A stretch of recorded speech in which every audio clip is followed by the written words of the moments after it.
right, everyone. Let's get started with our very last optional Code Astro lesson on code profiling. First off, how's the size of the text? Can you all see in the back, or do you want one bigger? Is this okay? Yep. How's that? Better? Okay, great. Cool. So the talking part of this lesson is not super long.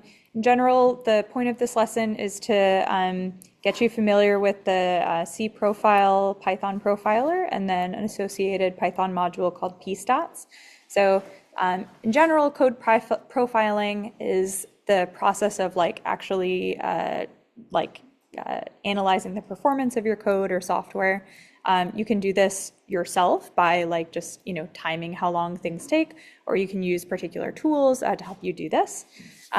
So we're talking about runtime profiling specifically in this lesson. We're not talking about memory profiling, which is specifically thinking about how much memory various actions in your code take or allocate. So as I said, we're going to use this tool called C profile. It's relatively easy to use. So the way you do it, we've written this little script here that basically just imports orbitize and then runs an orbit fit. And in order to use C profile, just from the command line, you paste this command. So all that this is doing is saying, okay, run the C profiler in Python. We're going to put the output in this profiler output.txt file.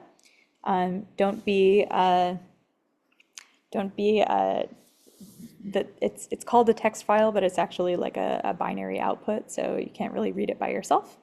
And then the thing that we're going to profile is this profile orbitize.py function.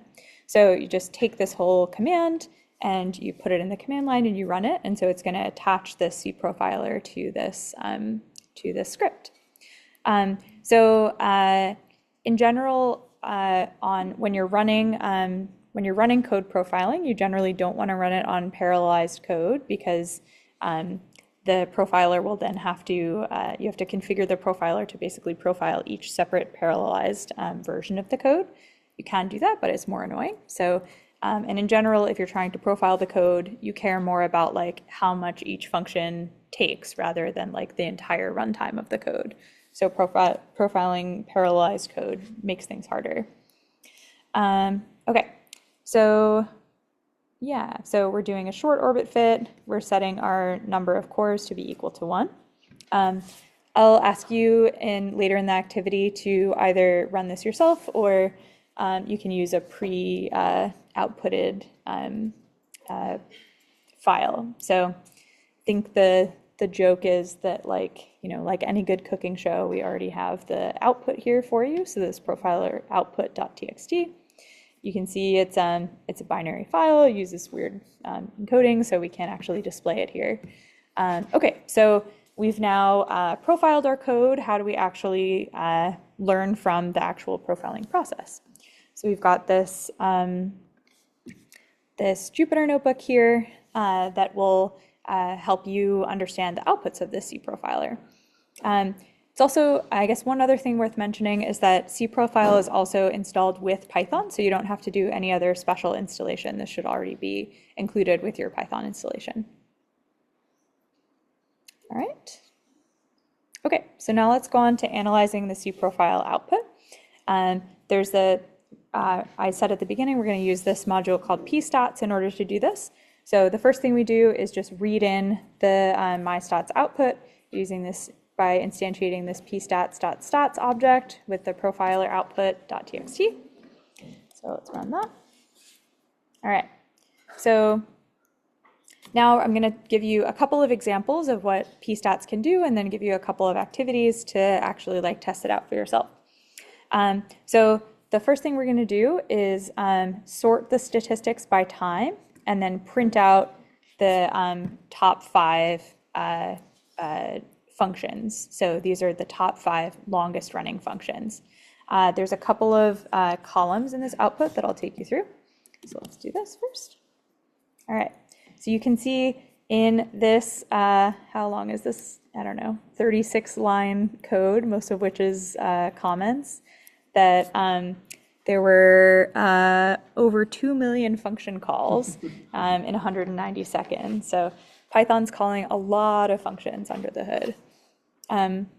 You can see some of these are like built-in methods. I think this is just like the Python main function of just like do everything basically.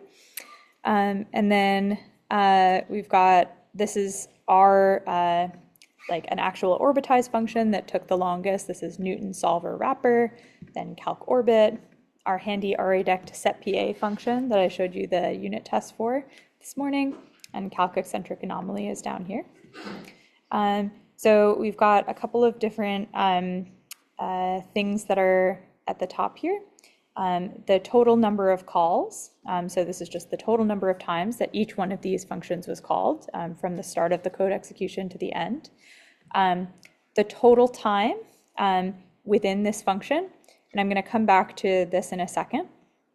The per call time of the function, so that's just the total time divided by the number of calls, so the amount of time per call it took. Then there's the cumulative time. So this is different from the total time because the cumulative time also includes calls to subfunctions. So let me give you an example of this. Say we had a function, my function, that does something, say it like defines a equals 3 plus 4, and then it also calls some subfunction, so b equals my subfunction of a, and then returns a plus b. So the total time that the profiler spends profiling my function is going to be the time that it spends here and here, essentially, and also doing things like assigning the output of this function to this variable. But effectively, you can think about it like total time is just these things that don't include these calls to subfunctions. Then the cumulative time is the total time that you spent in this function in total, including this call to the subfunction. So if like this operation is very fast, but then this operation is very slow, then the total time in my function will be very small, but the cumulative time will be very large. So generally, if you have a function that has a high cumulative time, that means its subfunctions take a long time. If you have a function that has a high total time, that means the function itself has a lot of very hefty computations in it. All right. All right, so as I said, like even in such a short script, Python's calling millions and millions and millions of functions. So a lot of them are really quick. The point of profiling is that you want to find the functions that are real bottlenecks in your code. So for example, here we realized in this output that Newton solver wrapper is a function with a really high total time. So we should look at the function, like the lines of code actually within that function to see if we can speed up that function.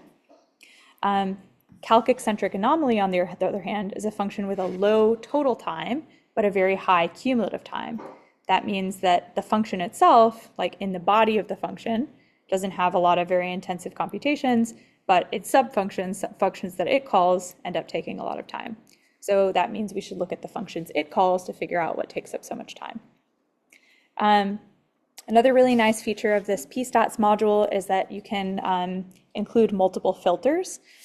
So let's say we sort the stats by time, and then we print out the first 15 functions with the longest runtime.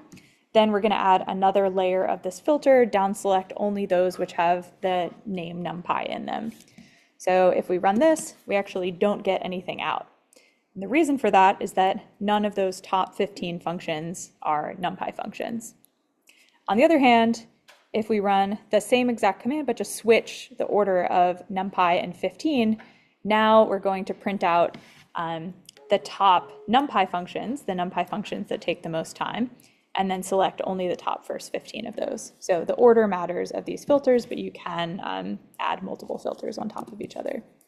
So here we get like actual numpy methods. So for example, this one, numpy zeros, is actually creating an array of all zeros. NumPy array is the NumPy function that creates an array.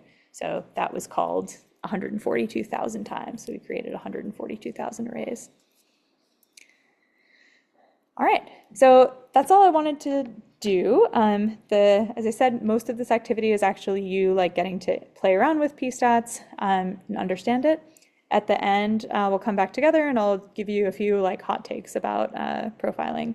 But yeah, let's take 40 minutes and you guys can play around with this analyze profiler. Feel free to also run the actual profiling command just to see how it works, or you can just use the output that's already there. This, by the way, is in the day 4 folder of Code Astro. So the Analyze Profiler notebook, Profiler Orbitize, and then we've also got the output there too. Any questions before we get started?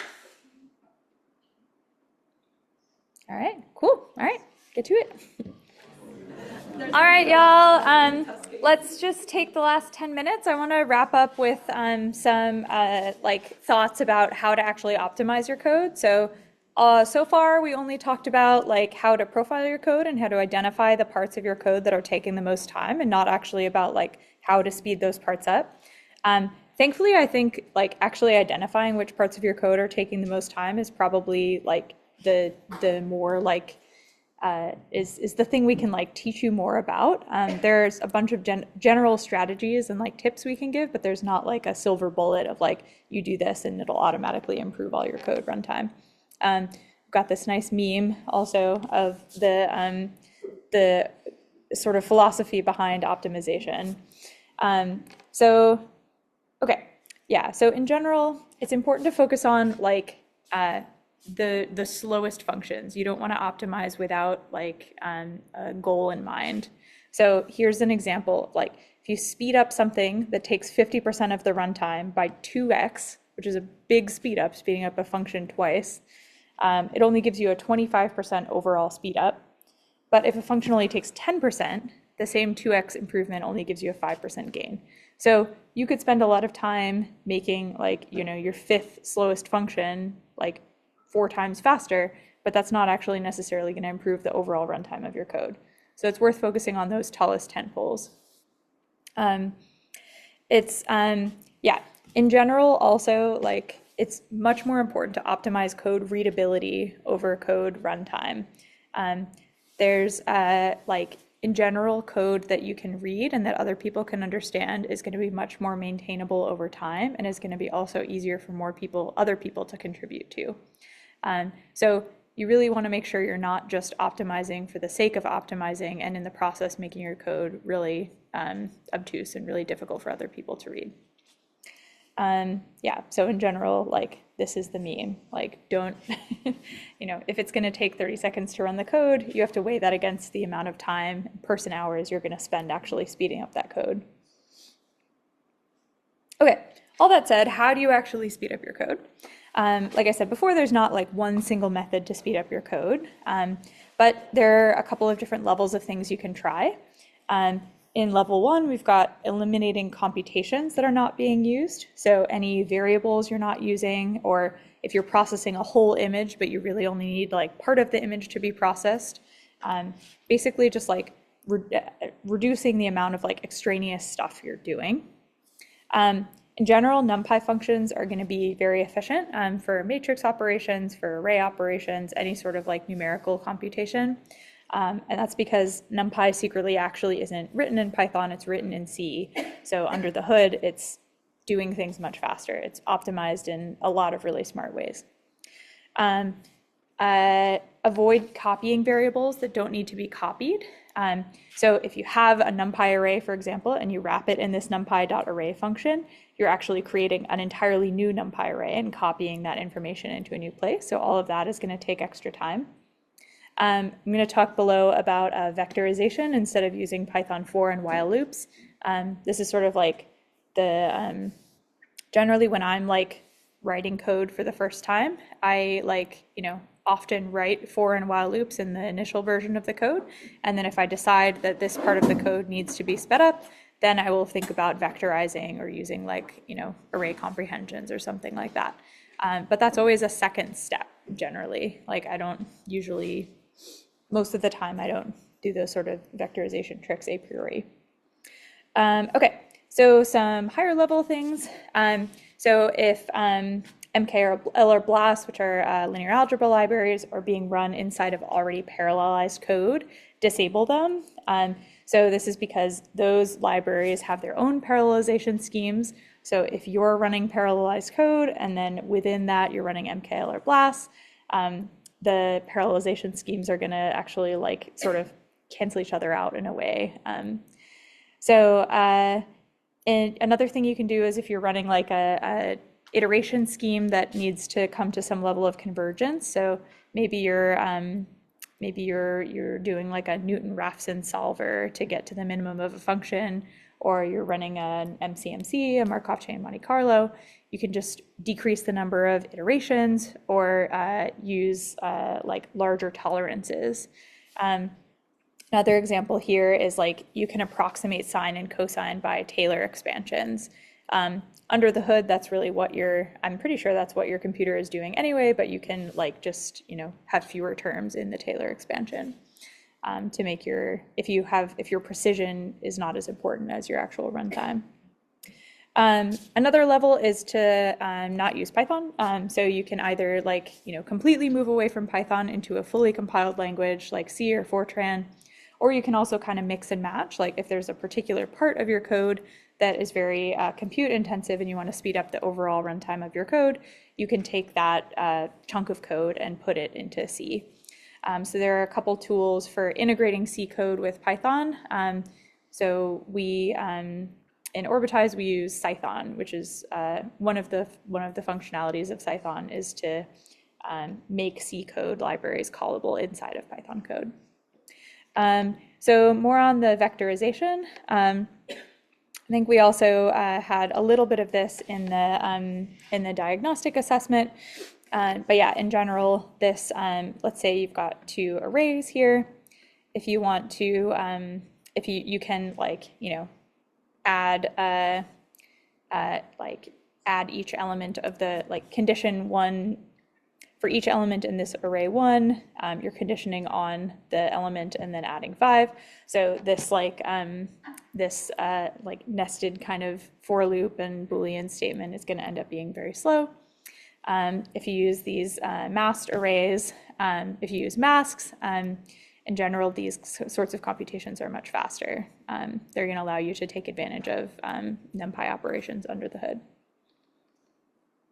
All right, so there's some extra reading at the bottom here that I'll leave you to read through if you're curious.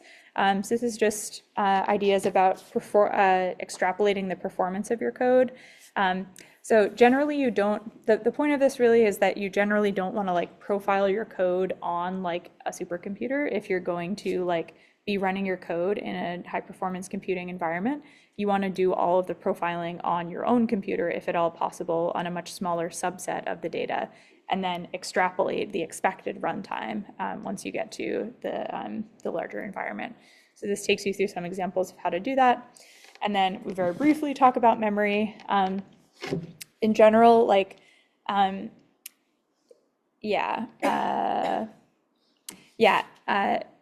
of the nice things about Python is that you don't have to worry about memory allocation explicitly, but objects in Python do in general take up a lot of memory. So you can, especially if you have a really huge object-oriented code, get into a situation where you're using up a lot of memory. Luckily, the same tricks that work for runtime scaling also work for memory scaling. And you can do sort of back of the envelope calculations if you're in a situation where you're worried about memory to figure out how much memory you're going to take up. But yeah, so I encourage you to read through this if you're curious. And yeah, that's pretty much it. Any questions or thoughts about profiling? I have a question. So back to the memory thing, I was wondering if there's a way in VS Code to see the variables, all the variables and the objects that you define, kind of like the debugger, to see how much memory all your variables are taking. Because maybe you define a variable at some point at the beginning and you're not using it anymore, so you can technically drop that. So is there a way to see some of the variables in VS Code? Yeah, it's a good question. So the question is there a way in VS Code to see how much memory each object is taking. I don't think so, because basically, so memory is going to be in general allocated at runtime, not at compile time. So you're not going to be like the linter, works because it's not actually running the code. So it ends up being much faster than like running through the code itself. But I don't think there's a way in Python to like see how much memory a thing is going to take up a priori. I think you'd have to actually run the code. So that's why the debugger can see that, because it has access to that runtime information. Yeah, that would be cool. Yeah. And even like if you run the code, is there a way to see all the variables they have stored like after? Yeah, so the question is, if you run the code, is there a way to see all the variables you have stored? I only know ways to do that in like debugging environments. So you do have to like have, I'm sure there's some way that you could like write out all of the variables that were defined. Maybe there's an extension that does something like that. Yeah, I don't know one off the top of my head. Yeah, like I know Spider does have like the variable, like you will run the script and it will have all the variables defined without being in a debugging mode. Yeah. So that's what I was wondering. Yeah, so the thought was that Spider does have something like this where you can see all the variables that you've defined. Yeah. I'm sure if it exists in Spider, there's some version of an extension in VS Code. Yeah. Okay. Look around for it. I mean, one of the really nice things about VS Code is that it has all of these like community developed extensions. So my guess is that if it exists in a different like IDE, that it'll also exist in some form in VS Code. I do have a question about extensions, but I don't want to take all. No, it's fine. I mean, it's 5 o'clock, so feel free to head out if you want, but we can keep chatting. For extensions, I noticed a lot of community developed tools. Which ones do you trust or not trust? Because it's like, I'm a newbie in VS Code, so it's like, looks really nice of all those tools, but then it's like, kind of skeptical. Like, oh, I'm putting this package in my code, and like, I don't know what it is or who developed it. Yeah, that's a really good question. So the question is like, how do you know which extensions to trust? I don't have a ton of extensions. I used to have a lot more actually, but so I generally only like install extensions that are like recommended by people that I know, or like I find recommended on like a website that I trust, for example. I think I would be a little wary about just like I don't know, any old extension, but I honestly don't know a lot about VS Code's like security policies. Like there might be some bars that you have to cross in order to post an extension. I just don't know. Yeah. So Yeah, because it was like looking at all this, it's like, oh, you can look at PowerPoints like this. I guess have to switch. Oh, that's pretty cool. Like you can look at PDFs. Like, that's also pretty cool. But then it was like when you look for like the PDF viewer, it's like a bunch of extensions. Like Like they do also have one feature that's nice is it has like community ratings too, so you can see if 20,000 people gave it 5 stars. Generally going to be more trustworthy. Yeah, that's kind of the level that I usually engage in it, but I haven't really thought about it very deeply, so it's a good question. I'd be curious to know what VS Code's actual standards are for extensions. I think that'd be interesting to look into. Yeah, good question. All right. All right, thanks, Zoom people.